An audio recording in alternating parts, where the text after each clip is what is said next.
예수님, 오늘은 11월 2일 죽은 모든 일을 기억하는 위령의 날입니다.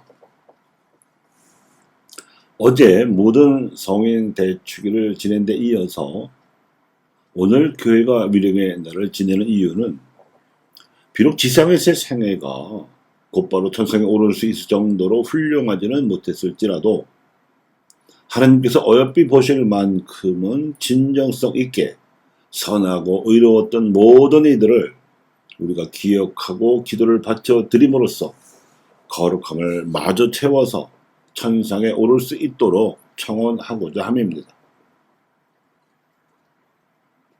사실 우리가 선교자 성호를 지내면서 미처 기억하지도 못한 무명 순교자들이 무척 많습니다. 또한 이 땅에서 천주교 신앙의 싹을 틔우고 그에 따라서 하나님께서 보시기에 좋도록 부패했던 조선사회를 개혁하고자 하나님의 뜻을 사상으로나 행동으로 펼쳐보인 선조들도 우리가 기억을 해야만 그분들과의 통공 속에서 우리 세대의 우리 사회와 교회를 하나님께서 보시기에 좋도록 변화시켜 나갈 수 있을 겁니다. 또한 박해시대로 점철된 초기 역사 이후 신앙과 선교의 자유가 주어진 이후에도 그 신앙과 선교의 자유를 한껏 선용하여 이 땅에서 사랑과 진리와 정의를 위하여 헌신한 수많은 의인들을 그저 몇몇 대표적인 사례만 기억하고 있을 뿐 우리는 다 알지도 못합니다. 하지만 하나님께서는 다 알고 계시겠지요. 그래서 하나님께서 그분들을 받아주시고 혹시 있을 수도 있는 허물을 용서해 주십사고 우리가 대신 기도하는 것입니다. 선대 의인들의 헌신으로 인한 혜택을 우리가 거저 얻어 누리고 있기 때문에 우리가 그분들을 위해서 대신 기도해 드리는 일은 우리의 의무라고 할 것입니다. 의롭고 거룩한 삶을 치열하게 살아가신 그 어느 선조도 자신의 삶이 잊혀지기를 바라지 않을 것이고 후대의 누군가가 기록하고 기억해 주기를 바랄 것입니다. 비록 비석이나 바위에다 새기지는 못해도 우리의 의식 속에 그분들의 삶은 각인되어 있습니다. 적어도 우리의 부모를 비롯해서 이 세상에서 우리와 삶을 함께 나누면서 사랑과 지혜와 배려를 나누어 주신 모든 분들에 대한 기억은 사라지지 않습니다. 이 기억에 남아있는 한 먼저 가신 분들과의 통곡은 변함없이 지속될 것이며 그 통곡의 영향력이 우리를 영적으로 이끌어 줄 것입니다. 그 이끄심은 우리가 그분들의 삶을 이어받는 계승, 그분들의 못다한 바를 채우는 보속, 그리고 우리 시대에 가능하게 된 방식과 기회를 활용한 발전으로 나타날 것입니다. 우리가 기억하는 선조들은 우리보다 먼저 이 세상을 살아가신 분들이시고 우리에게 지금의 삶을 가능하게 만들어주신 분들이기도 합니다. 생명을 전해주신 부모님들을 비롯해서 신앙과 지식과 지혜를 전해주신 분들도 계시고 우리가 살아가는 나라와 사회를 살기 좋게 만들고자 애써주신 분들도 계십니다. 우리는 그분들의 사랑과 헌신 덕분에 그 혜택을 마치 물이나 공기처럼 무상으로 받아 누리고 있습니다. 그러므로 우리도 우리 자신의 행복과 후손들의 행복을 위하여 선조들의 삶과 사랑과 헌신을 본받아 계승해야 합니다. 사람은 예외 없이 때와 장소의 한계 안에서 살아갈 수밖에 없는 존재이기 때문에 시대적 한계는 물론이고 사회적인 제약을 받으며 자기 생을 살아가야 합니다. 그뿐만 아니라 불완전하고 자기 중심적일 수밖에 없는 실존적 한계 또한 어김없이 작용합니다. 그래서 잘하고자 했어도 실수를 저지르고 나약한 인간성을 노출시키는가 하면 때로는 본성의 유혹에 빠져서 죄를 저지르기도 합니다. 우리가 기억하고자 하는 선조들, 먼저 가신 분들도 예외 없이 이런 한계 속에서 살아가신 분들입니다. 우리가 그 한계를 알게 되는 한 그 점은 우리의 선행으로 채워서 보석해야 할 기회요 대상입니다. 냉정하게 깎아내릴 일만이 아닌 겁니다. 우리 자신도 한 생을 살아가다 보면 여지없이 이 한계에 봉착하게 될 것이기 때문입니다.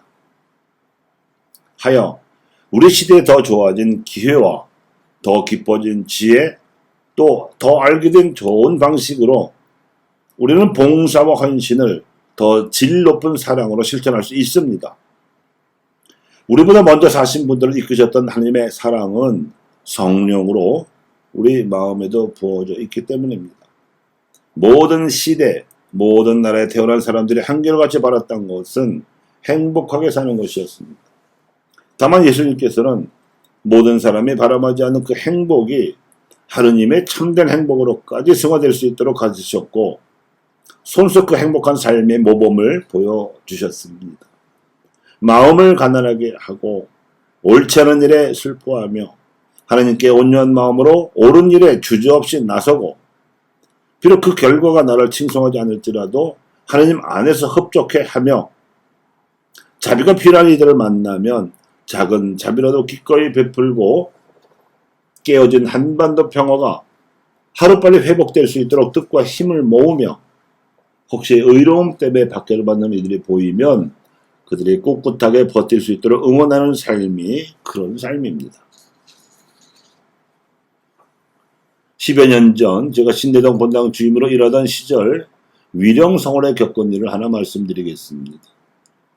조상 대대로 14대째 그곳에서 터를 잡고 살던 토박이 신자가 계셨습니다.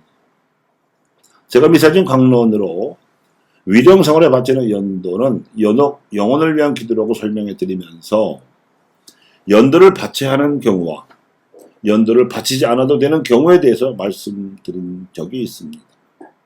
즉, 이 땅에 신앙이 알려지기 전에 돌아가신 조상들을 위해서는 계속해서 연도를 바쳐야 될 필요가 있겠지만, 정상적으로 신앙생활을 하시다가 돌아가신 조상들을 위해서는 이제 더 이상 연도를 바치지 말고 주먹용과 묵주기도로 전부를 청하시라고 권해 드린 겁니다. 즉, 세례를 받은 후에 일생 동안 성체를 영하며 신앙생활을 하던 신자가 병자성사에서 노자성찰을 받고 선종하신 후에 장례미사까지 갖춰 돌아가셨다면, 교회가 외인받고 있는 사죄 고난에 근거하여 분명히 천국에 가셨을 것이라는 기대하에서 그리 말씀드렸습니다. 그분들은 우리가 기도로 도와드릴 뿐이 아니라 오히려 그분들이 우리를 위해 기도로 도와주실 분들이기 때문에 그런 것입니다. 허물없는 사람이 없고 따라 죽은 다음 연도가 필요 없는 사람은 없지만, 정상적인 성사 절차를 밟았다면 3일장을 치르는 동안에 40반이 끝나고 장례미사 후에 바치는 교벌 예식에 의해서 천국에 오르셨을 것이라는 교회적 판단이 있습니다. 자비로우신 하나님께서 이미 천국으로 끌어올리신 영혼을 연옥으로 끌어낼 필요는 없기 때문입니다. 장례 고별 예식의 기도문은 이렇습니다. 하느님, 저희 손으로 땅에 묻는 이 허약한 육신을 당신의 힘으로 성인들과 함께 부활하게 하시고, 그 영혼은 신도들과 성인들 대열에 들어가게 하소서. 이 영혼을 심판하실 때 자비를 베푸시어 죄에서 벗어나 죽음을 이기고 성부와 화해하고 선하신 목자 어깨에 메워 영원하신 임금님을 따라 성인들 가운데서 끝없는 기쁨을 누리게 하소서. 이렇게 고별 기도를 바친 사제는 관 속에 누워 계신 고인에게 세례 때 영혼을 씻었던 성수를 뿌려드리고 분향을 바칩니다. 그가 세례를 받은 가톨릭 신자로서 일생을 살았음을 하나님께 고하고, 하늘로 올라가는 연기처럼 하늘에서 이 영혼을 받아 영원한 생명의 안식을 누리게 허락해 달라고 청하는 것입니다. 사제가 성수의 절과 분향의 절을 하는 동안에 신자들은 고별의 노래를 불러서 천국으로 올라가는 영혼을 배웅합니다. 하느님의 성인들이여 오소서, 주님의 천사들이여 마주오소서. 이 영혼을 받아 지극히 높으신 하느님 앞에 바치소서. 이 영혼을 부르신 그리스도님, 이 영혼을 받아들이소서. 천사들이여 이 영혼을 아브라함의 품 안으로 데려가소서. 이 영혼을 받아 지극히 높으신 하느님 앞에 바치소서. 주님 그에게 영원한 안식을 주소서. 영원한 빛을 그에게 비추소서. 이 영혼을 받아 지극히 높으신 천주 앞에 바치소서. 14대째 토박이로 살아서 연도를 바쳐드릴 조상들을 많이 모시고 지내신 그 교우가 처음에는 자신의 가족들과 함께 명절이나 위령성월마다 꼬박꼬박 연도를 바쳐오던 그 자랑스러운 집안 전통이 잘못되었다고 나무라신 줄 알고 무척 서운한 표정으로 화를 내셨습니다. 그래서 그 다음번 미사강론에서도 위와 같이 자세하게 설명을 해드렸더니 그제서야 납득을 하시고 서운했던 표정을 거두시며 당시 집안 선조들 중에 밖에 계실 때 치명하셨거나 신앙생활을 정상적으로 하다가 선정하신 조상들에 대해서는 연도를 바치는 대신에 연도의 성인 호칭 기도문의 끝자락에서 우리를 위하여 빌어주소서 하고 바치며 전구를 청하시겠다며 기뻐하셨습니다. 교우 여러분, 연도를 바쳐드리든 주목연과 묵주기도를 바쳐드리든 죽은 이를 위한 기도는 그분들과 우리를 영적으로 통곡시켜주는 거룩한 일입니다. 우리의 육신 감각으로 감지하지 못할 뿐 죽은 이들은 우리를 위해서 살아갑니다. 우리의 일거수일투족을 하늘에서 지켜보면서 응원하다가 우리가 힘들어 보이면 우리가 바치는 기도의 힘을 보태서 하나님께 전달합니다. 그래서 지금 이 세상이 인류의 그 무거운 죄악에도 불구하고 멸망하지 않고 기도의 힘과 그 선한 영향력에 의해서 움직이고 돌아가는 것입니다. 결국 목표는 지상에서 이룩되는 인생도 천상으로 돌아간 영혼도 현세의 이 세상을 천국에 가깝도록 거룩하게 변화시키는 데 힘을 모으는 것입니다. 이미 천상에서는 하나님께서 다스리시는 천국이 이루어지고 있기 때문입니다. 그래서 주님의 기도에서 늘 바치던 기도 지향으로 이 강론을 마칩니다. 하늘에서와 같이 땅에서도 하나님의 나라가 이루어지소서. 아멘.